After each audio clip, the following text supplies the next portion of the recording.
Good morning. My name is Sandy Namira.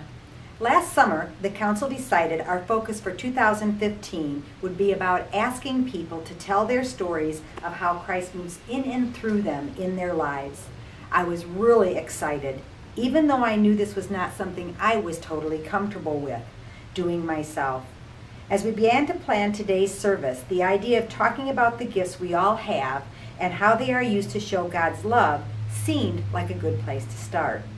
I even volunteered to be actively involved in the service. After all, how hard could it be to talk about gifts? Think about it. We all love it when we receive gifts, right? With their bright wrappings and beautiful ribbons, the suspense of waiting to see what's inside, no worries. I could do this.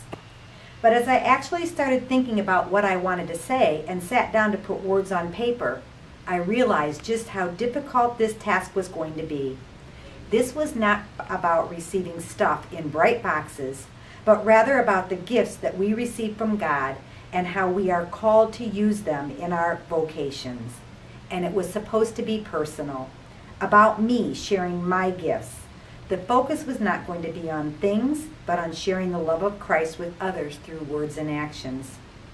With this task clarified in my mind, the job should be easy. But it wasn't. Again, as I sat down to write, I was flooded with all kinds of reservations about what I was going to say.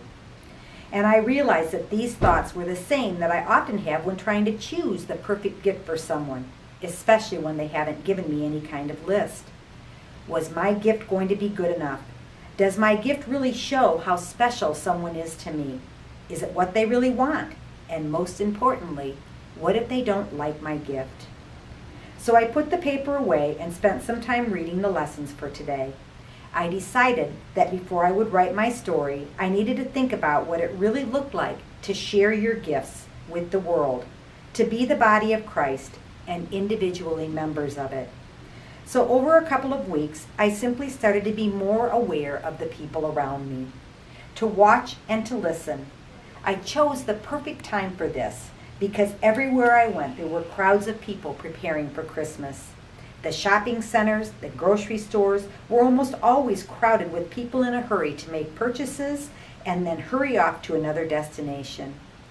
Over this time of watching, I was quite simply overwhelmed with how often I saw Christ moving in and through the individual people around me. I'm going to start by sharing 3 of the experiences I had.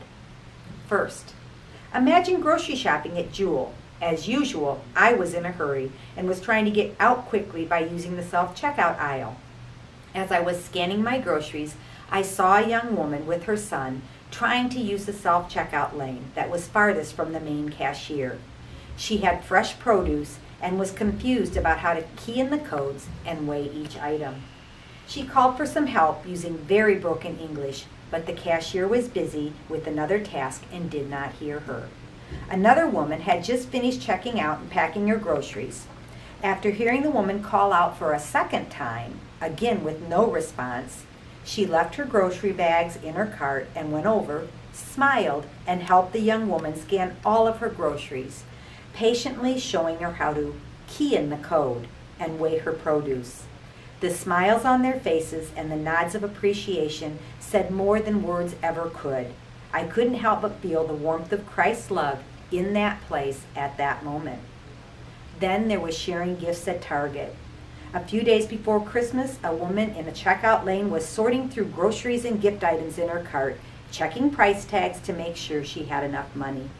A line was quickly forming behind her. I could see her concern as she continued to organize and sort her items. She kept motioning people to go ahead of her, but the line was still growing. One of the women that went in front of her checked out and then turned around, smiled, and handed the woman a Target gift card so she could purchase all the items in her cart. Again, the smiles of appreciation and genuine caring were radiating out to anyone who cared to see. One more story. This one, gifts in a parking lot. On one of our recent blustery, cold, rainy evenings, an elderly woman was pushing her cart filled with grocery bags. A young man was just getting out of his car, saw her across the driveway. He went over, smiled, helped her get to her car, covering her the best he could with his umbrella. He then helped her load all of her groceries and took her cart to the cart corral so that she could get into her car. Wow. It was too dark to really see the smiles, but I could feel them. I don't know any of these people that I saw in these 3 stories I just shared. I don't know what church they go to or if they even go to church at all. I don't know what their vocation in life is. What I do know is that each person experienced Christ in motion because another person was willing to share his or her gifts through a helpful hand, a nod of thanks, a gift card, an umbrella, a smile of gratitude. Christ in our midst, Christ in motion. After thinking about these experiences, I realized that it was now time for me to share my story. Though this is still not an easy task, I realize that through sharing my story, I can both celebrate and give thanks for the gifts God has given me and for the opportunities He has given me to share those gifts with others. I am an educator. That is my vocation, my passion. God gave me gifts for teaching, for leading, and from the time I was very young, I knew that it was through a vocation in education that I would share my gifts. After some serious reflection, I have come to realize that simply knowing what my gifts are not enough. It is how I have used these gifts to show Christ in motion in my life and in the lives of others. As an educator, for a long time, I believed I had to keep who I was as a Christian separate from who I was as an educator, because my work has always been in the public schools. And we all know about the separation of church and state. But one day, and I'm not totally sure when, I realized there could be no separation. I am a child of God, and it was because I was God's child that I was the kind of educator that I was. I have always worked as an advocate for my students and their families. While teaching the content of the school district was my job, caring for the children, their families, and for the staffs I worked with was my calling, my vocation. I did this by always putting the people first, the children and the adults, even when it meant being creative with resources. I had a wonderful superintendent who called this creative insubordination. My calling has been to help children and adults in the schools where I have served to recognize that each person is a valued member of our school community. And even though we might have different strengths and abilities, together we were stronger and more able to tackle any challenge we were given. Expecting caring and concern for one another has been integral to my vocation as an educator. One story that I will share from my time as a principal, when it was so evident to me, was after 5 of my families lost their homes when one of our apartment complexes was partially destroyed during a microburst. Many of the parents of these families were undocumented and had few resources available to them. Working with the staff, we mobilized our school community and were able to help the families find temporary housing. We were also able to collect enough donations to replace household items, clothing, and personal items that were lost or damaged. There was never a question as to why we were doing this.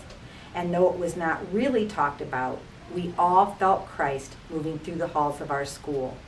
This was one of the many times that I have felt Christ in motion through my work and have shared my gifts as He has given me to those around me. When I retired, I wondered how I would continue to share this gift. Would I simply stop being an educator? What would be the next chapter of my story? But where God closes one door, He often opens another. So I continue to share my gifts of teaching and leading with others, both as a mentor for new principals and for aspiring school leaders.